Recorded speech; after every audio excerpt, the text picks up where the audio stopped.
चीजें उन्होंने सामने लेकर आए और गिरफ्तारी की जो है बात आतिशी ने करी, क्या कहना चाहेंगे? केजरीवाल जी माननीय मुख्यमंत्री दिल्ली के जरूर हैं, लेकिन वो भूल रहे हैं कि he is not above the law. देश का कानून उन पर उतना ही लागू करता है जितना कि एक सामान्य व्यक्ति पर। और इसीलिए आप मुझे ये बताइए कि क्या जांच एजेंसियां तय करेंगी कि जांच की प्रक्रिया क्या होनी चाहिए, या आदरणीय मुख्यमंत्री केजरीवाल जी तय करेंगे कि जांच की प्रक्रिया क्या होनी चाहिए? क्या एक सामान्य व्यक्ति ईडी को यह कह सकता है कि मैं आपके समक्ष पेश नहीं होऊंगा, आप एक प्रश्नावली यानी एक क्वेश्चनर भेज दीजिए? जी नहीं। क्या है ना कि एक आम आदमी के आवरण में केजरीवाल जी एक बहुत ही खास व्यक्ति हैं और वीवीआईपी सिंड्रोम से ग्रस्त है। नवंबर 2023 से ईडी उनको 3 बार आग्रह कर चुकी है जांच में जुड़ने के लिए, लेकिन section 50 subsection 3 of the PMLA act, जो कि अनिवार्य करता है, मैंडेटरी करता है कि आप जांच में जुड़े, उसकी अवहेलना करते हुए मुख्यमंत्री केजरीवाल जी जांच से भाग रहे हैं। उनको नहीं फर्क पड़ता कि उनके साथी नेता मनीष सिसोदिया जी की बेल 7 बार देश की कचहरियों ने रिजेक्ट करी। उनको फर्क नहीं पड़ता कि संजय सिंह जी की भी बेल कचहरी ने रिजेक्ट कर की। उनको फर्क नहीं पड़ता कि आज के दिन इस देश की कचहरियों ने यह कहा है कि प्रीमा फेसी एक एविडेंस एस्टैब्लिश हो चुकी है शराब घोटाले में। आतिशी जी जो माननीय मंत्री ये भविष्यवाणी कर रही हैं कि ईडी की रेड होगी और माननीय मुख्यमंत्री केजरीवाल जी अरेस्ट होंगे, मैं पूछना चाहती हूं कि किस बिना पे भविष्यवाणी वो कर रही हैं?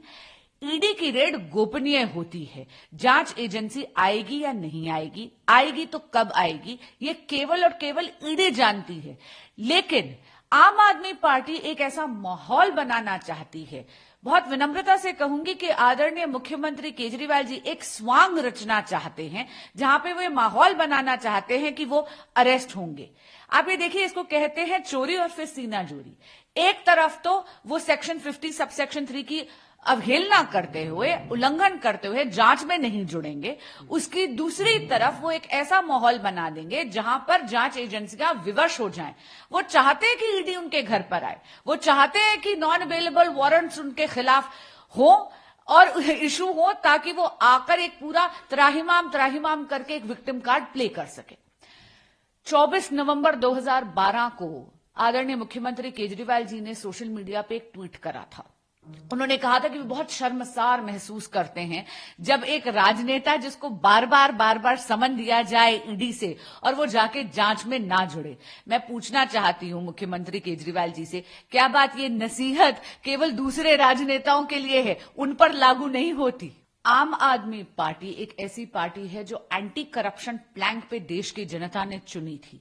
दिल्ली की चुनी हुई सरकार थी ये, लेकिन आप देखिए एंटी करप्शन प्लैंक से आज वो completely involved in corruption, head to toe dipped in corruption हो गई है। कंठ तक करप्शन में डूबी हुई सरकार है। एलजी साहब क्या करें? बार बार जो इतने सारे स्कैम्स आ रहे हैं, चाहे वो शराब घोटाला हो, चाहे वो जल बोर्ड का घोटाला हो, चाहे वो क्लासरूम्स का घोटाला हो, चाहे वो नकली फर्जी घटिया गुणवत्ता की दवाइयों का घोटाला हो, इतनी लंबी श्रृंखला बनती जा रही है कि जांच तो अनिवार्य है और इसीलिए एलजी साहब को ऐसे ऑर्डर करने पड़ते हैं। देखिए, उनके खुद के गठबंधन के लोग उनको ये नसीहत दे रहे हैं, लेकिन अरविंद केजरीवाल जी तो मास्टर है ना यू टर्न के। एक तरफ तो कहते हैं कि मैं जांच से डरता नहीं हूं और जांच से लेकिन वो भाग रहे हैं। क्या है ना, मुख्यमंत्री केजरीवाल जी एक लापरवाह नेता बन गए हैं एक निकम्मी सरकार के। उनको फर्क नहीं पड़ता कि उनके साथी नेता जेल में हैं। जैसे मैंने आपको कहा, संजय सिंह जी जेल में हैं, उनकी बेल अभी अभी हाल ही में खारिज हुई है।